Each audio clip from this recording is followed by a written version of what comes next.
আসসালামু আলাইকুম। নিনাস কিচেনে আপনাদের স্বাগত জানাচ্ছি। ঝামেলা ছাড়াই রান্না হবে, তবে রেস্টুরেন্টের মতো তো হবে না, বাড়ির মতোই হবে আমার এই রেসিপি। রূপচাঁদা মাছ তো নানা রকম করেই খাওয়া হচ্ছে, আজ এইভাবে তৈরি করে দেখুন তো, তখন আর অন্য কোনোভাবে খাবেন না, এতটাই মজার হবে এই রেসিপিটি। তো আসুন আমরা দেখিনি। ফ্রিজে ছিল মাছগুলো, বের করে পানিতে ভিজিয়ে দিলাম। এর মধ্যে মাছের বরফও ছুটে গিয়েছে, পানি ঝরিয়ে নিয়েছি। এবার আমি কিভাবে মাছ পরিষ্কার করব দেখিয়ে দিচ্ছি। মাছ পরিষ্কার করাও সমস্যার অনেকে মনে করেন, আসলে তা নয়। আমি দেখিয়ে দিচ্ছি, দেখুন। বটি বা কাঁচি যার যেভাবে ইচ্ছে পরিষ্কার করে নিতে পারেন। প্রথমে দুই পাশের এই অংশ কেটে নিচ্ছি, তারপর এই সাইডের অংশ একটু কেটে নিচ্ছি, তবে এই অংশ যদি না কাটতে চান বাদ দিতে পারেন। আমি কেটে নিলাম দেখার সৌন্দর্যের জন্য, আর ভাজার সময় পুড়ে যায় সেই জন্য। এবার লেজের অংশ এভাবে কেটে নিতে পারলে ভালো হবে, দেখতে সুন্দর হবে, তাই কাটা। এবার হলো আসল কাজ, ভেতরের ময়লা কিভাবে বের করা যায় দেখতে থাকি। দুই পাশ ছুটিয়ে নিলাম। এবার কাঁচি বাঁকা করে চোখ বরাবর অল্প কেটে নিলাম, তারপর পেট বরাবর কেটে নিচ্ছি। ব্যাস, এই পর্ব হলো। এবার ফুলকা আর ভিতরের ময়লা খুব সহজে বের করে নিলাম। বন্ধুরা, আমি মাছ ভালো করে ধুয়ে পরিষ্কার করে পানিতে ভিজিয়ে রেখেছি। এবার রূপচাঁদা মাছ কিভাবে দাগ কেটে নিব তা দেখাচ্ছি। মাছের মধ্যে 2 বা 3টি দাগ কেটে নিলাম। শুধু পিঠের দিকে কেটে দিলাম। মাছের পিঠের দিক কাটবো না, মাছের পেটের দিক কাটবো না। আর একটি একইভাবে কেটে নিলাম। কয়টি মাছ আছে এখনও জানানো হয়নি। বন্ধুরা, 13টি মাছ নিয়েছি। এই পাত্রে মাছগুলো নিলাম। এবারে কাজ হচ্ছে মাছের মধ্যে মশলা দেওয়া। দিচ্ছি আদা রসুন বাটা 1.5 টেবিল চামচ। মাছ বুঝেই মশলা দিলাম। মাছ বুঝেই মশলা দিতে হবে।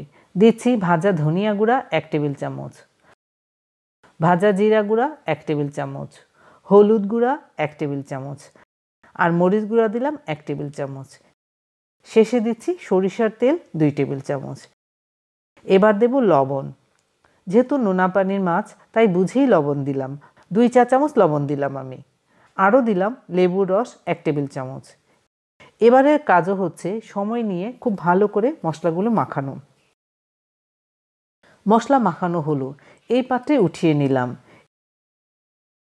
এই মাখা মাছের উপর আবার মরিচ গুঁড়া দিলাম, যাকে আমরা চিলি ফ্লেক্স বলি, ছড়িয়ে দিলাম মরিচ গুঁড়া। পরে মেখে নিতে হবে।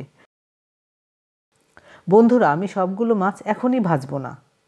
5টি মাছ ভাজার জন্য নিয়েছি। ভাজা মরিচ গুঁড়া মাখাতে খুব সুন্দর ঘ্রাণ বের হচ্ছে। যা বলছিলাম, বাকিগুলো আমি ডিপ ফ্রিজে রেখে দেব, যখন ইচ্ছে হবে খাওয়া যাবে। আপনারা শেষ পর্যন্ত দেখতে থাকুন। পাত্রে 1 কাপ তেল দিলাম, তবে সরিষার তেল। তেল খুব গরম করতে হবে না। দিয়ে দিলাম মাখা মাছ। মাছ উল্টানোর আগে দেখে নিচ্ছি ভাজা হয়েছে কিনা। না বন্ধুরা, মাছগুলো আরেকটু ভাজা হবে। এবার দেখেই মনে হচ্ছে হয়ে গিয়েছে। উল্টে দিলাম। এর চাইতে আর বেশি ভাজতে হবে না। উঠিয়েও নিলাম। বাকিগুলো এভাবে ভেজে নিচ্ছি। এবার কি করব দেখুন। আমি নিয়েছি পেঁয়াজ কুচি 1.5 কাপ, 5-6টি কাঁচামরিচ চিরা, আর নিয়েছি 3টি শুকনা মরিচ। শুকনা মরিচ তেলে দিলাম, কাঁচামরিচও দিয়ে দিলাম, পেঁয়াজও দিয়ে দিলাম, মাছ ভাজা তেলের মধ্যে দিয়ে দিলাম। এবার এগুলো সব ভেজে নিচ্ছি তেলের মধ্যে। এই তেল ব্যবহার করার কারণ হলো মাছের মশলাগুলো তেলের মধ্যে আছে, ঘ্রাণও সুন্দর হবে আর খেতেও ভালো হবে। এর মধ্যে পেঁয়াজ ভাজাও হয়েছে। চুলার আঁচ মাঝামাঝি চেয়েও কমিয়ে পেঁয়াজ ভেজে নিয়েছি, আর ভাজতে হবে না।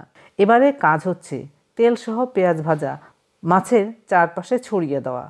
আমি মাছের মধ্যে তেল আর পেঁয়াজ দিচ্ছি, আর মনে হচ্ছে কখন খাবো, এত সুন্দর ঘ্রাণ বের হচ্ছে।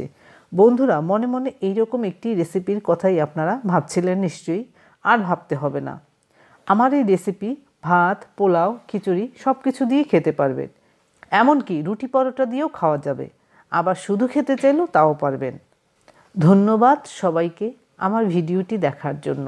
আপনারা ভালো থাকবেন সবাই।